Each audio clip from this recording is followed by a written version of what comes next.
Sam YG at itong si DJ Chacha. Kaugnay sa mga nangyayaring kabuktutan sa ating bansa. Pakinggan nun natin itong mga kababayan. Drowning in floods. We are drowning in corruption. Amen. Nako. When the law no longer protects us from the corrupt, but protects the corrupt from us, we are in trouble. Nako po. Diba? We It's really time are. to wake up. It's time to wake up. Etong batas natin dito sa Pilipinas, hindi na ho pinoprotektahan ang mga ordinaryong Pilipino. Ang nangyayari ho, yung mga magnanakaw, yun ho ang pinoprotektahan ng ating batas para sa sambayan ng Pilipino. Laban sa sambayan ng Pilipino. Di ba? Napaka-ironic ho mga kababayan. Hindi na tayo protektahan ng batas, pinoprotektahan ho ng batas yung mga politikong magnanakaw sa ating bansa. Di ba? Napapaikutan kaysa dun sa kung tawagin ho nila due process. Pagka politikong magnanakaw ang ano dito, ang nai-involve, due process. Dapat may karapatan yan. Pero pagka yung mga individual na nag-alay ng kanilang buhay para maprotektahan ang susunod na henerasyon, anak ng towa, mabilis pa sa alas 4, pinapalipad sa dahig Netherlands ng mga walang hiyang nasa frame na yan. Di ba? Tuloy natin. Yun yung sad part eh. It's that the corrupt, they are the ones being protected. Correct, Tapos correct. yung ginako nila sa atin, yun din yung gagamitin nila para makalusot dito. Kukuha ng Exactly. pinakamamahal ng mga abogado para malusutan to. Correct. More than drowning in floods. Yun ho talaga ang nakakalungkot na katotohanan nangyayari ngayon sa ating bansa. Siyempre, nandito na rin lang naman ho tayo. Ito ho ang interview nitong si Martin Romualdez pagkatapos niyang humarap dyan sa ICI kaninang umaga. Kanya daw hong ilinalahad, nanumpa siya sa harap ng ICI, nasasabihin niya ang katotohanan, pawang katotohanan at tanging katotohanan lamang dyan sa kanyang pagharap na yan.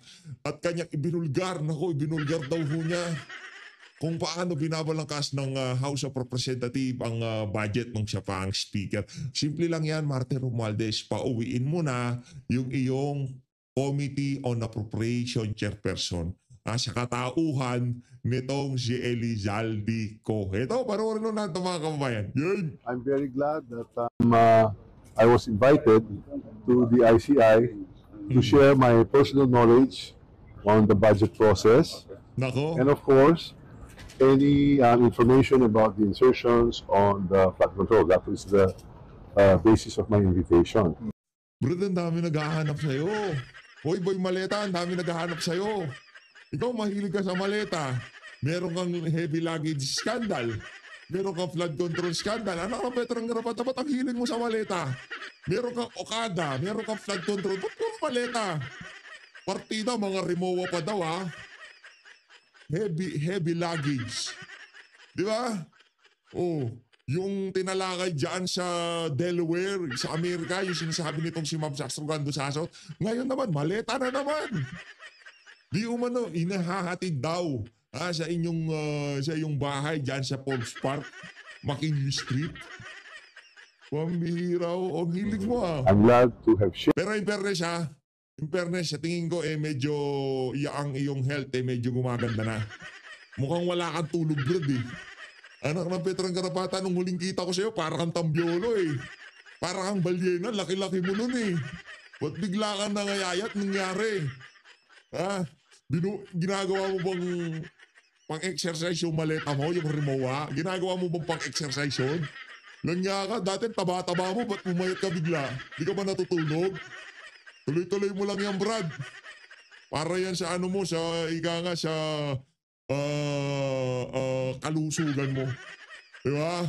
Ano yan, yung ginawa niya na yan, kumbaga, pagpunta ho niya dyan sa dyan sa, dyan sa ICI, ano lang ho yan mga kababayan, kung tawagin ho nila yan, yung ginawa nila kay dating Pangulo Rodrigo Duterte, yan ho welfare check. Sinek lang ho nila ang kalusugan, kalagayan nitong si Martin Romualdez Tambaluscos. Tuloy ho natin. Shared any and all personal knowledge and information to the ICI Nako! because I want to help the ICI in this investigation. We want to support the investigation, the fact-finding, to resolve the issues surrounding the concerns of the ICI. Nako, yun ang nga ba sinasabi natin. Brad, kahit anong paliwanag mo dito, hindi mo masasalba ang iyong sarili dito sa mga kabuktutan na nangyari na to, dito sa issue ng flood control. Ikaw ang Speaker of the House. Huwag mo sabihin sa amin na, ang tawag dito, huwag mo sabihin sa amin na nagbibigay linaw ka dyan. Hindi. Brad, kumbaga sa ano dito, persons of interest ka dito. Person of interest. Di ba? Pagka merong krimen, kayong dalawa ni Saldico, kayo ang primary person of interest. Hindi ka, wala ka dyan para maging resource person kasi pagka sinabi mong ako ay nagbibigay linaw kaugnay sa pagbalangkas ng budget nung ako pang speaker, pagdating para resource person ka, hindi. Wag mo na, optics na naman yan optics, di ba? Ang hiling nyo sa ganyan. Ang bababoy nyo talaga, di lang sa katawan, pati sa pag-uugali, mga lang nga kayo. Pasalamat ako talaga sa member ng ICI that I was finally given an opportunity to share my side of the story. So, kumbaga sa ngayon po, it's about facts and evidence and hindi lang political noise or speculations. Kaya, hindi lang daw political noise saka speculation. Nagpaliwanag ka, kayo lang naman nakarinig. Anak ng Petrang Garapata. Kung nagpaliwanag ka dyan, naririnig na sambayan ng Pilipino, wala tayong pinag-uusapan dito, wala tayong problema di ba? Kasi nagpaliwanag ka, kayo lang nakakarinig. Dapat sinama nyo kami sa usapan, hindi yung ganyan. Anak ng toka. Dapat pag nag-uusap-usap kayo, i-broadcast nyo, i-televise nyo. Pambihira na ka na. Kahit ano pa naman na pag-usapan nyo dyan, wala na kaming alam. Inyo na lang yun. Kaya dapat kung sakali man kung sakali man mga kababayan, tindihan natin ang pressure dito sa mga ICI na to. Anak ng to, ICI, Independent Commission in Infrastructure. Anak ng Petrang Garapata. Pangalan pa lang Pangalan pa lang, budulan na di ba?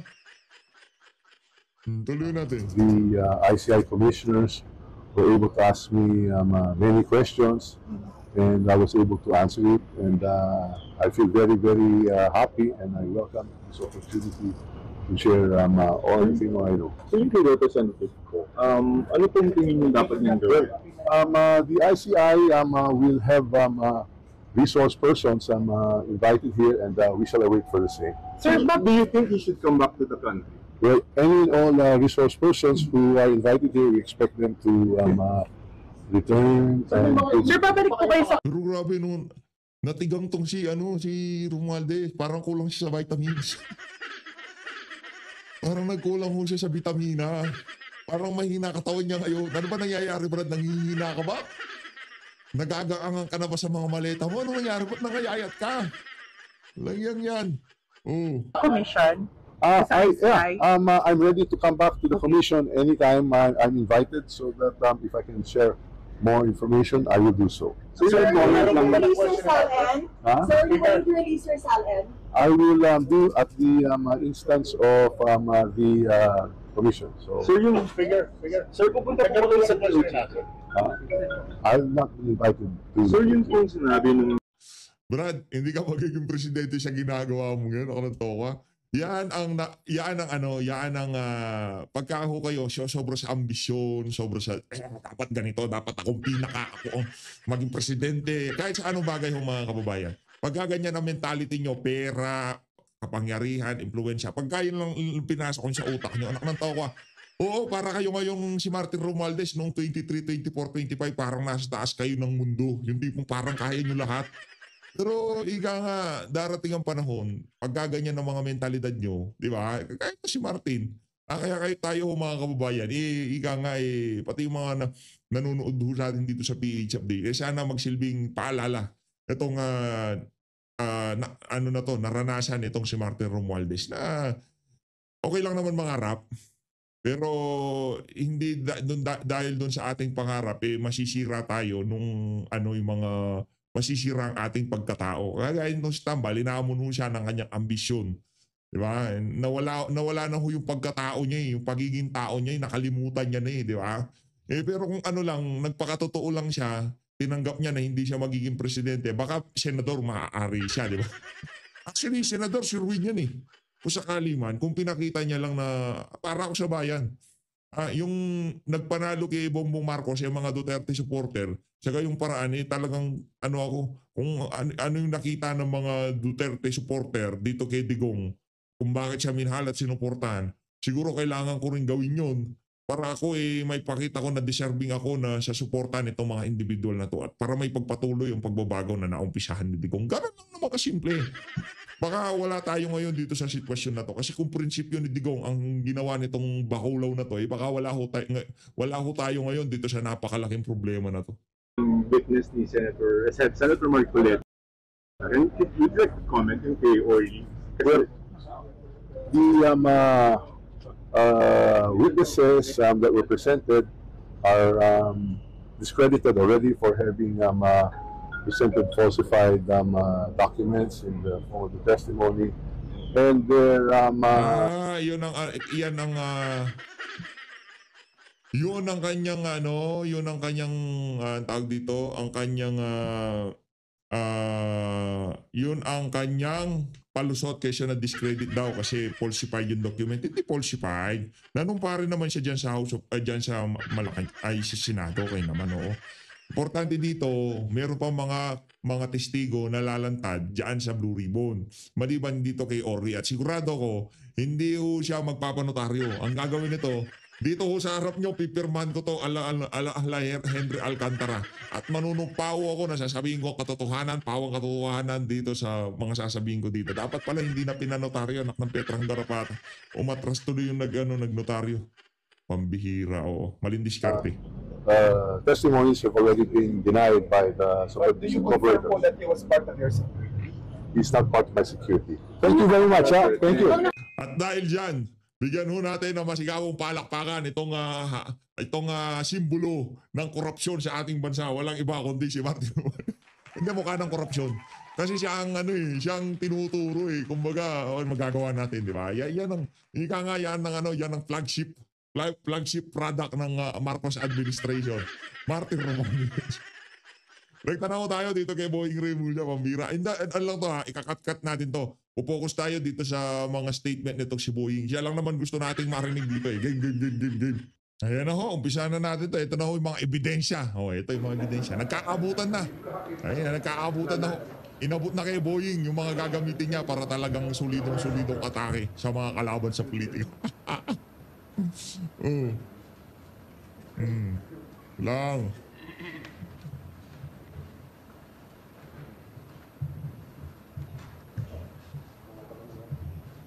Okay, baka meron kayo mga katanungan at sisikapin kong sagutin lahat ng mga tanong nyo tungkol dito. Yan. Yes, Salima, carry over. Sir, yun nga po, can you tell us sino po yung ating pong inireklamo? Ito yung sa Bulacan pa lang to, no? The first district, engineering district of Bulacan. At sabi ko nga, proseso yan Hindi natin pwedeng biglain na itong tao to nakakulong na kagad. Hindi po ganoon may proseso po ang batas. At ito sila yung mga responsible officers sa Bulacan. Alam niyo na yung mga pangalan nila, hindi na natin babanggitin. Kasi Banggitin natin! at least public knowledge. Banggitin natin! Henry Alcantara, Bryce Hernandez, sino pa? Yung mga nasa First District, Engineering District, di ba? Banggitin natin kasi bakit kailangan natin silang banggitin? Kasi yung mga yan, sila yung nagtuturo na meron talagang katkong yung ibang mga congressman. Pambihira, oo. Hindi ho sila ang may kasalanan dito. Naniniwala ho tayo dyan. Oo, sumobra ang kalabisan itong mga walang yung engineer na to. Pero ang issue dito, ika nga kinasangkapan ho sila ng mga magnanakaw na politiko. Yun ang totoo doon. Kaya naman ho. Isa naman ang pangalan nila. There were witnesses in the Senate investigation. May ginawa na sila mga pag-amin at kasama na yan sa kaso kasama na yan sa mga kaso. Yan. Para lang po tama ang i-report namin, Yusek Roberto Bernardo, District Engineer Henry Alcantara, ADE Bryce Hernandez, GP Mendoza. Tama po ba, sir? Hindi pa umaabot kay Bernardo to. Hindi ba? Parang hindi pa. Kasi nga kulang pa sa pag-amin. Hindi pwede umabot kay Bernardo kasi pagka umabot kay Bernardo yan, anak ng Toka, hindi pa ngayon, siyempre, di ba?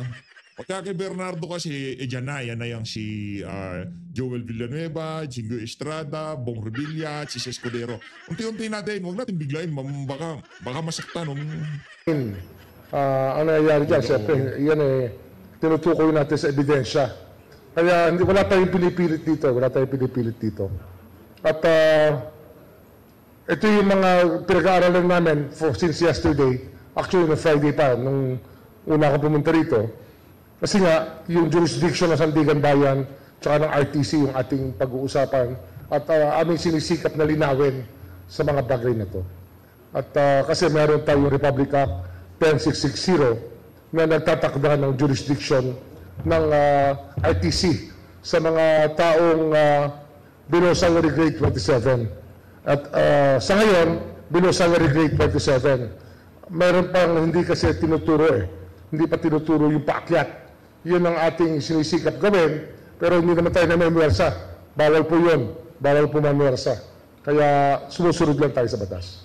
Sir, can you explain to us paano po yung naging proseso ng mga ghost projects na ito? Ang proseso niyan, siguro mas magandang si Delma yung mas precise yung kanya, no? Hindi niya, ako na. PH na lang sa'yo, PH, ikaw na. Ganito. Si Congressman, ganito. Gustong kumita ni Congressman. Ipapasok niya yung kanyang proyekto sa distrito niya diyan sa pwedeng dalawa pagkukuhanan na hindi lang isa. Una, direkta na yan sa National Expenditure Program. Sa NEP, ipapasok yan. Para hindi na masilip dyan sa wala nang depensa dyan sa appropriation committee, di ba? O pagka medyo sabi nitong si DPWA Secretary Bunuan na hindi pwede sir, puno na kami. Wala na kaming mapagkukunan ng budget, nakatap na kami. Yung mga kasama nyo, nauna na sila nagsingit-singit ng budget. Kung masisingit natin, wala na. Puno na kami. Di ba? Ngayon, papasok yung ang program appropriation. Yan, dyan na, okay na. Tuloy na yung budget dyan. Tuloy na yung project. Ngayon, si Congressman iisip ng district engineer. Iisip ng contractor. Magbibigay na sulat dito sa district engineering office. Sasabihin niya, ito bata ko, kuhanin niyo yan, okay? Doon sa pagkuha na yon, etong si district engineering office, meron silang kuha dyan. Yung contractor, meron silang kuha dyan. Lahat ng kuha na yan, papunta lahat kay Congressman. Ganun naman kasi pinapahirapan niyo pa Kahit ako, kaya ko ipaliwanag yan Di ba, Ombudsman? Kasi tinurn-over ko sa kanila yung, after the initial, I turned over the spade work to them. Kasi sila talaga yung sanay na magbuo ng kaso. Ito mga prosecutor. The Prosecutor General is here. So he's the best person to explain it.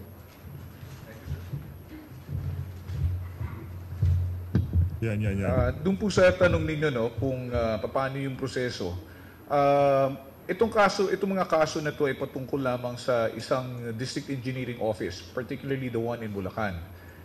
Alam natin na may threshold yan o may tinatawag tayong limit na 150 million and below, sila lamang ang gumagawa ng pag-aayos ng mga papeles para sa mga proyekto. So, yun po yung sinusundan natin. Gusto nating makita at gusto nating ipakita na yung mga alituntunin na dapat sundin sa pagproseso ng isang project ay hindi nasunod. Kasi kung ito ay nasunod, di sana wala tayong ghost project na pinag-uusapan. Dito sa usaping ito, ang sinasabi natin, wala Okay. Tama naman. Kung nasunod yung project, wala tayong ghost project na pinag-uusapan. Pero maraming substandard. Yung substandard at ghost project, wala akong kaibahan yan. Yung ghost project, walang maguguho. Yung substandard, mamemerwisyo pa ng tao. Dahil pagka naguho yan, tulay yan, flood control yan. Di ba? Akala ng mga tao dyan sa parang dyan sa gilid na sapa okay na, may flood control na, di na tayo lilikas dyan, okay na tayo dyan. Ginawa na ni Congressman yan. Di ba? Dahil falsifikado yung flood control, nalagay sa alanganin yung mga kababayan natin sa gilid ng sapa o kung saan pa man. Ngayon, yung ghost, yung hindi ginawang flood control project, walang kaibahan yon doon sa falsifikado, doon sa substandard flood control project. Dahil saan? Korupsyon. Sayaw sa gusto nyo, sir, babalik tayo dun sa issue ng korupsyon. Kung yung sabihin, wala tayo dito sa usapan na to, hindi.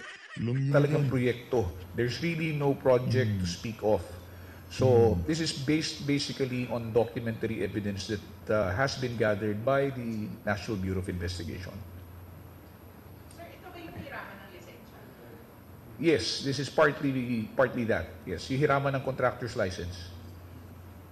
Sir, ilang contractors po yun? And sino-sino, if kaya mo? Masyado hong marami para pangalanan namin sila, no? Pero at this point, it would be yung sa Sims, yung si Sally Santos. I think she's the one who's more prominent dahil siya yung pinatatawag sa Senado during the investigation. Sir, Wawaw. Hindi pa kasama ang Wawaw dito.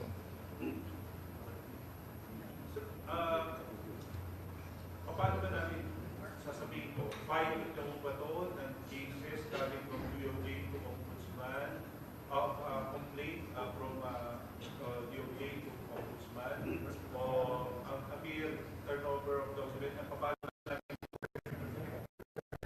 Actually, this is just a referral of the investigation report coming from the National Bureau of Investigation and the NPS to the Office of the Ombudsman. This is in line with whatever the memorandum of agreement that the OMB and the DOJ has, which has been in existence. And ang mangyayari lang dito is nagka-courtesy to the Office of the Ombudsman that we are referring these cases. But of course, we also know that the jurisdiction of the Ombudsman, no, it can deputize any government agency, the lawyers of that government agency, the DOJ in particular, for us to continue the investigation if they so desire. So, ang sakop lang po itong referral of investigation na to ay puro First District Bulacan at yung kasama mga. Yes po, opo. Baka ilang project po pinag-usapan nila? As of this time, there are 5 cases or there are 5 different ghost projects.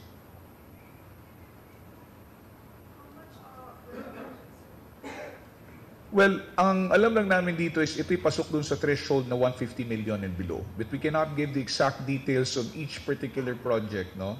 We'll have to look at it on a case-to-case basis. Nabanggit po kanina ni Ombudsman na mga taga-district engineering at contractors. So sa ngayon, doon muna po yung unang iikot yung referral po ng investigation. Wala pa dito involved na mga legislators dito sa... Wala pa po kasi bawat proyekto po, no, depende yan sa threshold niya. Pag sinabi natin 150 million and below, this is just the district office. Kapag ito yung umakyat na ng above 150, tapos may certain threshold siya regional before it goes to the central office. Now, itong inimbestigahan, itong subject nito mga kaso na ito, ay mga kaso doon lamang sa distrito. So, ang involved dito, since sila lang naman ang uma-action dito sa mga projects o may control sa mga dokumento at proseso nitong proyekto na ito, ay yung mga district officials, district engineers, assistant district engineers, project managers, yun lamang po. At kung sino man yung contractor na katuwang nila dito sa mga flood control projects. Last na lang po siguro sa part doon. A few weeks ago, yung DPWH at yung COA, may referral din po sila for investigation dito sa Ombudsman. Pwede po ba magsasamahin po ba yun o paano po mangyayari Ombudsman doon sa Pilipinas? Yung DPWH po pati yung Commission on Audit, nagpasa rin po sila ng mga audit reports pati na rin ng recommendation of filing of cases against sa Taga-Bulacan District at saka yung mga contractors. Tapos meron din po dito yung DOJ. Ano po na, i-consolidate na lang po ba yung mga investigation? Ano yan eh? Masalimuot kasi yung dami ng... Yan na. Pinakaabangan ng lahat, syempre si Boying Remulla, di ba? Yan talaga malupit. Sige, Boying. Ang pinag-uusapan natin dito is hundreds of projects. Atawin mo. At hindi lang naman, ito lang kasi low-hanging fruit to. We call this the open and shut cases. Ayun ang tingin namin, open and shut cases, kasi ghost eh. Wala talaga nangyari, lumabas talaga ang pera, meron nakatanggap ng pera, at wala namang lumabas na project. So, low-hanging fruit, ika nga. Pero marami pa yan. Totoo naman ho yan. Wala naman ho tayong problema dyan na unahin na natin yung tag dito, yung mga ghost project na yan. Kasi nga naman sila na, kumbaga ano yan eh, di ba? Yan, dyan na muna tayo. Kasi yan pinaka-obvious kasi wala tayong problema dyan, ghost project. Makakapagpakulong tayo kaagad dyan, di ba? Walang problema doon. Pero ano yun parang dinadivert to yung attention natin eh.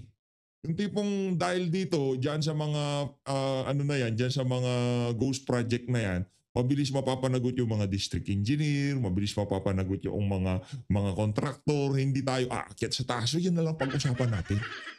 Hindi, kung ganyan rin lang naman pala, tigil na tayo. Nantoko, oo. Ito yung simula lang ng proseso. Kasi nga, we have to start somewhere. Kailangan may pera tayo pagsimulan.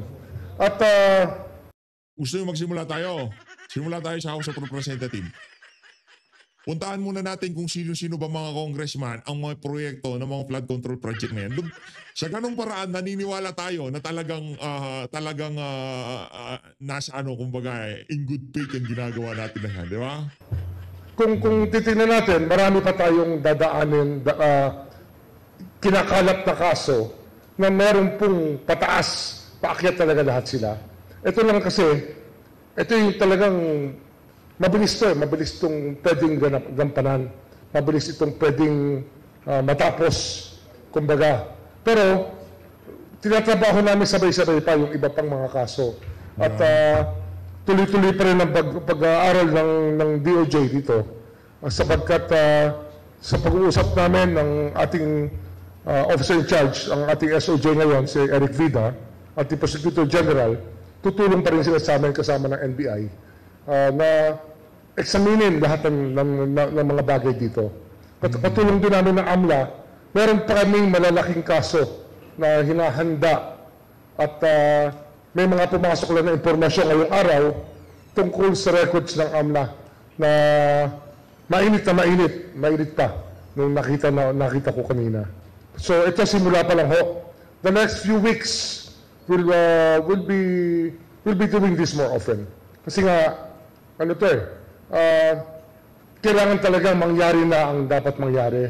Yeah. At ang isang issue rito na lalabas pagkatapos na mahabang naging usapin sa Senado yung restitution at retribution. Yan po ay pag-uusapan sa korte na.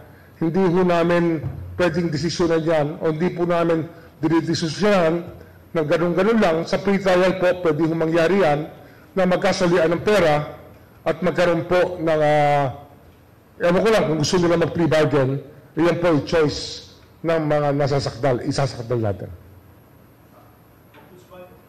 Makaka-apekto po ba yung mga siniwalan na nagpusan ng salita ang ganyan sila Alcantara, Hernandez, at yung iba sa pagsasampa ng kaso or pag-rekomenda na maimbestigahan po sila? May posibilidad po ba na makapatras sila sa mga tinitawag nilang state? Hindi, so far wala nang atrasan to eh. Wala nang atrasan to. Andiyan na lahat na nakalapat na ang mga sinabi nila, pinirmahan nila ang mga affidavit nila sa harap ng subscribing officers. No? The signed affidavits are here already. Kaya sabi ko nga, low-hanging fruit to eh. Pagdating sa evaluation, makikita naman nandiyan na lahat eh. We will still yung mga report ng COA, mga ibang report, I think some are contained here, pero kumukuha pa kami ng additional evidence para mailatag lahat yan. At katulad nga ng naging kahapon, kausap ko naman ng Sandigan Bayan, pinaghahandaan nila ang continuous trial. Kasi marami rin kami ilalatag na kaso ron. At this will involve higher officials. Na-assure ko sa inyo. Oh, sino? Si Joel Villanueva? Si Chisa Escudero? Itong si Jingo Estrada? Yung mga dating nasa pamunuan na Senado? Anak ng Petrang Garapata. Masyado kong obvious. This will involve higher officials. Kasi nga, marami na tayo nakuha mga data. May mga data na pumapasok unti-unti na talaga magpapakita na nagkabatuhan ng pera from one account to the other. Marami doon, hindi pa cash. Bank to bank pa. Nako. Oo, yun ang pong masasabi ko sa inyo. Ganun. Ba't doon tayo sa Bang Tubang? Ba't di natin anuhin? Ba't di muna tayo magpunta doon sa mga doon sa mga security advisor, di ba? Yung security consultant na nagdadala ng basura pera na kung tawagin nila basura. Dapat doon na tayo mag-umpisa. Ito naman si Secretary Boying Remulla. Ang ganda na ng atake. Yan Orly Goteza, basura, di ba? Lagay sa maleta, Rimowa. Magkakarain yan basura, Rimowa. Di ba? Maleta, pambihira. Ito talaga si Boy. Kung ako mag-iimbestiga dyan, anak ng Tokwa, Yaril. Wala na imbestiga. Kulong na agad. Bank to bank po, yung ibang transaksyon, kaya huling-huli. Huling-huli po. Ombudsman, nabanggit niyo po kanina, magiging mabilis yung Sana ito, ang tingin ko rito, mabibilisan namin to. Ano nga baka nagkaka-culture shock pa yung opisina ng ombudsman kasi may urgency. Kami, ang pagpasok ko rito, kakaiba kasi ang aking experience sa buhay I've always wanted to act with speed on items that have to be done. And yun nga naging mantra namin sa DOJ. And I think that's about time that we did it here also. Kasi the cry to curb corruption is so strong that we just cannot sit on our asses the whole day. Hindi na po pwede yan.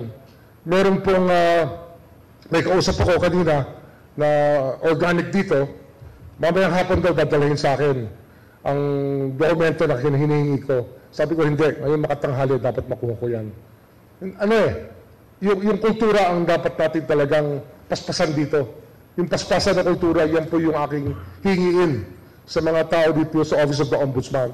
Kasi nga, it's about time the Filipino people got a better deal out of this office. Sir, meron po bang state witness dito? O ito po ay yung mga Considered. It's being considered, no? At magkakasolian kasi ang natin dito. Kung pwede isoli ang pera, kung gano'ng kalaking pera ang pwedeng isasauli nila, yun po yung ating goal dito. Together with, sana kung mabilis, kung mag-plea bargain sila, di mas mabuti, para tapos na yung kaso kagad. Kasi pag nag-plea bargain yan, wala nang apil-apil yan, dire-diretso na yan. Sir, malinaw po na napag-usapan na po yun with the people na nakausap natin. Hindi pa umaabot doon, pero ina-anticipate na natin na doon papunta yan. Kasi nga, ang tingin ko lang, walang abogado mangangahas na sabihin na kayang-kaya niya yung kasong to.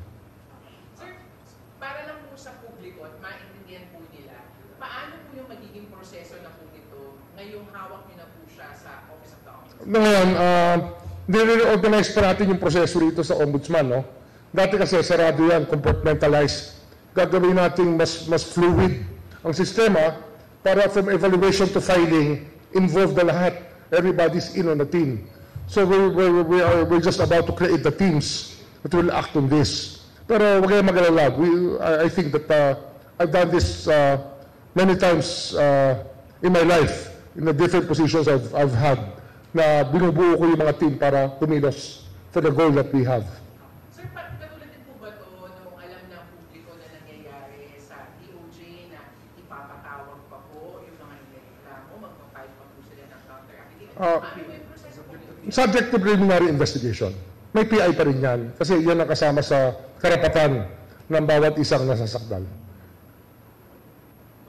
Ombudsman, given po dun sa tutulos ng documents na meron kayo na hindi naman natin pinagpuntahan magiging resulta, initially authorization nyo po sa mga documents na nakikita nyo?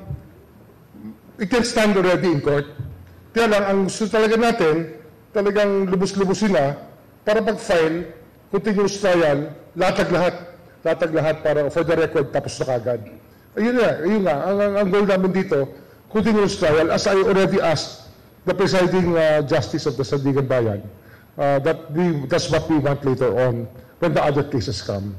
Kasi marami pa tayong ibang kaso dito.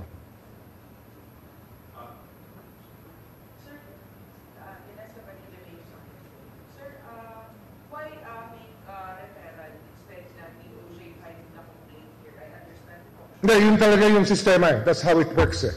Kasi ang talagang mandate na sa Office of the Ombudsman, they only act on the direction of the Office of the Ombudsman following the Memorandum of Agreement and the mandate of the Ombudsman to be the one to run after grafters. Sir, since you oversaw the preparation of the case, how long will the Ombudsman evaluation? Well, hopefully, 10 working days would be sufficient to do it. Sa evaluation, baka mag-rest pa sa evaluation. Yung PI yung medyo kailangan natin yung proseso na tupadin natin. Ano yan, basic rights yan ng kahit sinong accused sa crime. Okay? Okay na yun. Kahit naman o. Okay na yun. Isa pa. Sige, Pat. Sir, ito po ay resulta ng ating pong patuloy na ginagawa. Yes.